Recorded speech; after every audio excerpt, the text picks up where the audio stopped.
तो अभी तक एप्पल जो भी प्रोडक्ट्स बनाता है, चाहे वो मैकबुक बनाता हो, चाहे वो आईफोन बनाता हो, चाहे आईपैड हो, एयरपॉड हो, जो भी प्रोडक्ट्स होते हैं 90% प्रोडक्शन उसकी होती है चाइना में। पर अब एप्पल उस प्रोडक्शन को चाइना से हटा के इंडिया में मूव करने की सोच रहा है। इसका क्या रीजन है, इंडिया पे इसका क्या इंपैक्ट पड़ेगा, एप्पल चाइना से बाहर आना ही क्यों चाहता है, और आईफोन 14 जो आने वाला है उस पर भी कुछ फर्क पड़ेगा या फिर नहीं, सब कुछ आपको बताता हूँ। मेरा नाम है जय, चैनल का नाम है टेकीलाल, लेट्स गेट स्टार्टेड। तो भाई रिसेंटली 9 to 5 मैक जो कि एक बहुत ही रिप्यूटेड वेबसाइट है, उसकी एक रिपोर्ट निकल के आई है जिसके हिसाब से एप्पल अपनी जो प्रोडक्शन है वो चाइना से हटा के वियतनाम या फिर इंडिया में मूव करना चाहता है। इसका सबसे बड़ा रीजन है कि चाइना में हमेशा कुछ ना कुछ होता रहता है, और सबसे पहले तो चाइना में कोविड ही चलता रहता है, कभी कोविड आ जाता है कभी चला जाता है। इस टाइम पे भी चाइना में लॉकडाउन लगा हुआ है कोविड की वजह से, जिसकी वजह से एप्पल की जो प्रोडक्शन है वो हमेशा अफेक्ट होती रहती है। और अभी एप्पल ने खुद ही बताया कि चाइना में जो लॉकडाउन हुआ है उसकी वजह से हमारी प्रोडक्शन में हमको $8 बिलियन का लॉस हुआ है, और वो भी सिर्फ फर्स्ट क्वार्टर में। और इसके साथ साथ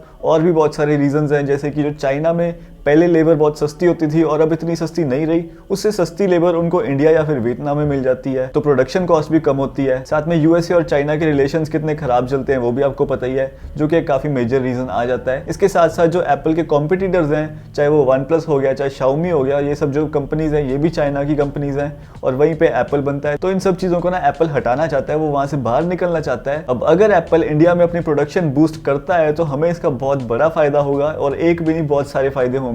अगर आप अभी देखो तो एप्पल के कुछ फोन्स इंडिया में बन रहे हैं जो नॉन प्रो मॉडल्स होते हैं या फिर जो बजट फोन्स होते हैं, जैसे आईफोन SE हो गया, या फिर आईफोन 11, आईफोन 12, आईफोन 13 भी बनना शुरू हो गया इंडिया में। पर जो प्रो मॉडल्स हैं वो नहीं बनते, जैसे कि iPhone 13 pro, iPhone 13 pro max, ये सब अभी भी चाइना में बन के ही आते हैं। एंड यही रीजन है कि प्रो मॉडल्स का प्राइस इतना ज्यादा होता है इंडिया में, जबकि जो नॉन प्रो मॉडल्स है, अब आईफोन 13 80,000 रुपए का कुछ महीने पहले लॉन्च हुआ था, और अभी अगर आप उसका प्राइस देखो तो आपको 65,000 तक का भी देखने को मिल रहा है आईफोन 13। और इसका रीजन यही है क्योंकि मेड इन इंडिया है, कोई कस्टम ड्यूटी टैक्सेस वगैरह उनको नहीं पड़ते, इंडिया में मैन्युफैक्चर हो रहा है, इंडिया में बिक रहा है, तो प्राइस को कट करना एप्पल के लिए बहुत ईजी है यहाँ पे। बट अभी जो प्रोडक्शन है ना इंडिया में वो बहुत ही लिमिटेड है, मतलब इंडिया जो प्रोड्यूस करता है वो सारा इंडिया में कंज्यूम हो जाता है, बाहर एक्सपोर्ट नहीं कर पाता। पर अगर एप्पल प्रोडक्शन को बढ़ा देता है इंडिया में, तो इंडिया तो कंज्यूम करेगा ही एप्पल के वो प्रोडक्ट, साथ में वो एक्सपोर्ट भी करेगा बाहर। तो सोचो हमें कितना फायदा होगा इस चीज का। अभी एप्पल के हर प्रोडक्ट पे लिखा होता है designed bye apple in California, assembled in China, फिर लिखा होगा designed bye apple in California, assembled in India. तो अब मैं आपको बताता हूँ कि अगर एप्पल के प्रोडक्ट्स इंडिया में बनेंगे,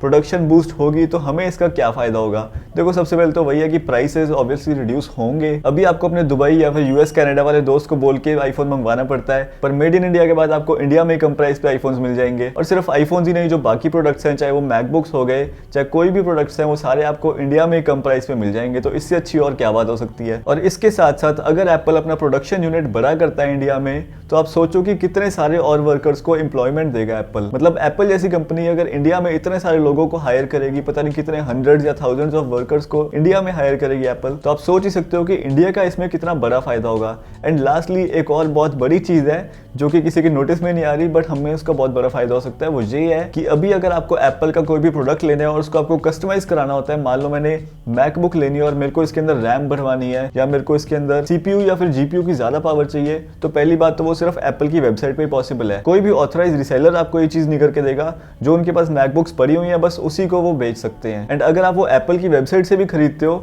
तो उसके अंदर आपको 1 महीना, 2 महीना, 3 महीने तक भी लोगों को वेट करना पड़ता है प्रोडक्ट रिसीव करने के लिए। एंड इसका रीजन है कि जब आप प्रोडक्ट को कस्टमाइज करते हो तो वो रिक्वेस्ट जाती है चाइना में, जहाँ पे एप्पल के प्रोडक्ट्स बनते हैं, आपके हिसाब से रैम को कम या ज्यादा करते हैं, फिर वो वहां से बन के वापस इंडिया में आती है, फिर आपके पास डिलीवर होती है। मतलब अगर एक बार आपने ऑर्डर कर दिया तो आपको कोई इन्फॉर्मेशन नहीं मिलेगी एप्पल की तरफ से कि हमको 1 महीना लगेगा या 2 महीने लगेंगे, कितना भी टाइम लग सकता है, आपको बस वेट ही करना पड़ता है। पर जब इन चीजों की प्रोडक्शन ही इंडिया में होने लग जाएगी तो ऑब्वियसली हमको वेट कहाँ करना पड़ेगा इतना।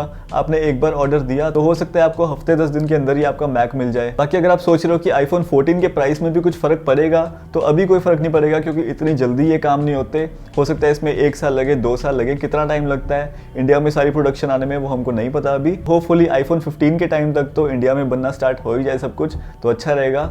बाकी ये वीडियो पसंद आए तो लाइक कर देना, चैनल को सब्सक्राइब कर लो, मैं यहाँ पे ऐसे बहुत सारी वीडियोस डालता रहता हूँ, और हम मिलते हैं अगले वीडियो में।